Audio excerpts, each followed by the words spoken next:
Satgas Tim Pemburu COVID-19 gencar razia protokol kesehatan. Para pelanggar langsung dapat sanksi tegas. Selain membubarkan kerumunan, polisi juga terpaksa menyegel sejumlah tempat hiburan malam di ibu kota lantaran melanggar PPKM. Pulang.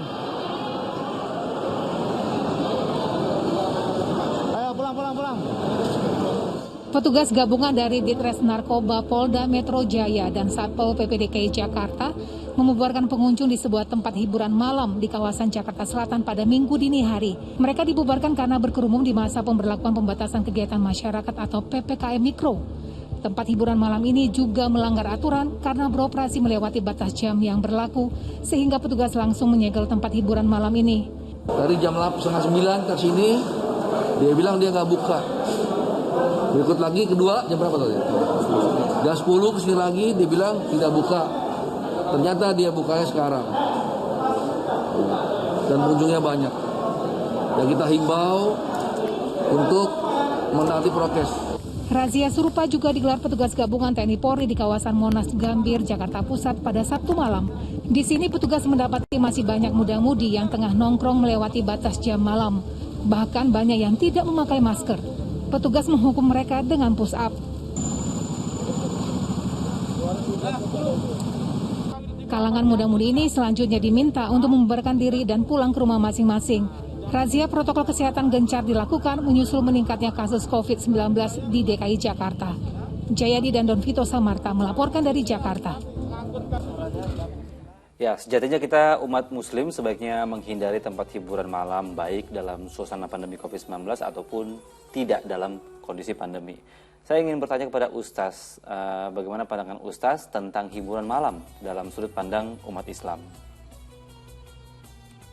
Ya begini ya, intinya kalau kita konotasikan hiburan malam itu kan dalam tanda petik hiburan yang berkonotasi negatif lah gitu ya. Jadi intinya memang hal-hal yang berbau maksiat ya itu harus dijauhi. Jadi harus dijauhi, bahkan tindakan preventifnya kan kita tidak boleh wala taqrabuz zinain, tidak boleh mendekati, walaupun hanya mendekat saja nggak boleh, apalagi ada di dalamnya.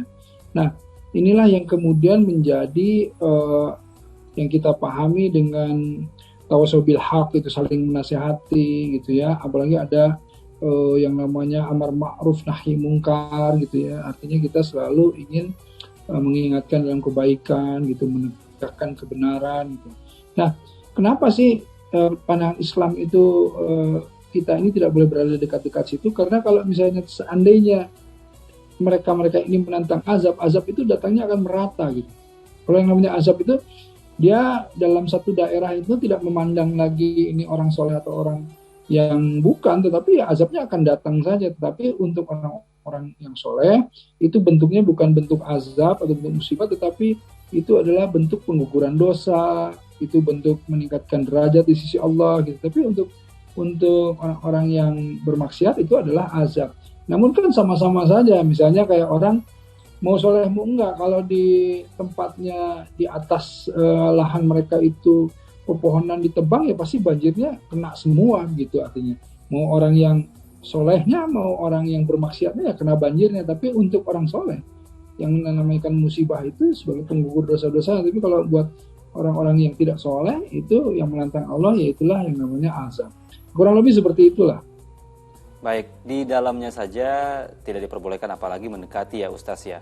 Nah, lantas bagaimana jika ada seseorang umat Islam ini atau seorang muslim yang bekerja di tempat hiburan malam atau di dekat tempat maksiat meskipun ia sendiri tidak melakukan hal maksiat itu, Ustaz? Ya itu dia, jadi ini azab itu merata ya. Dari Ummu Salamah itu bertanya ya, sahabat itu bertanya kepada Rasulullah SAW. Nah, Rasulullah, bukankah ada orang-orang soleh di dekatnya kan gitu misalnya? Ya, ada orang soleh ya sama. Jadi artinya apakah itu ada orang soleh atau tidak? Yang namanya azab Allah itu akan datang ya, dan kemudian tadi perbedaannya hanya permasalahan ketika dia datang bentuknya itu kepada orang yang beriman, dia menjadi yang namanya pengguguran dosa atau meningkatkan derajat di sisi Allah. Tapi bagi orang-orang yang bermaksiat itu jadi azab. Nah, jadi intinya tidak boleh mendekati, bahkan bekerja di salah satu tempat yang dekat tempat maksiat saja kalau bisa ya hindari gitu. Jadi intinya adalah menjauhi dari sumber maksiat tersebut, itu akan lebih baik gitu. Ya kecuali dalam kondisi darurat gitu ya. Dalam kondisi darurat itu kondisi yang kita itu sebetulnya tidak ada pilihan lain kecuali itu, tapi kita sedang berupaya untuk keluar dari situ, berhijrah dari sana. Nah, itu masih dimungkinkan, dan itu pun ada tenggat waktunya gitu ya. Tidak mungkin darurat seumur hidup kan begitu. Nanti jadi berbeda pandangannya. Tapi intinya adalah sebisa mungkin jangan berada di dalamnya, jangan dekat-dekat dari sana sumber maksiat tersebut. Bahkan kita apalagi kalau berinteraksi dengan mereka semuanya gitu. Nah, inilah nauzubillah min dzalik. Ya, baik, karena azab itu datangnya merata ya, jadi sebaiknya dihindari.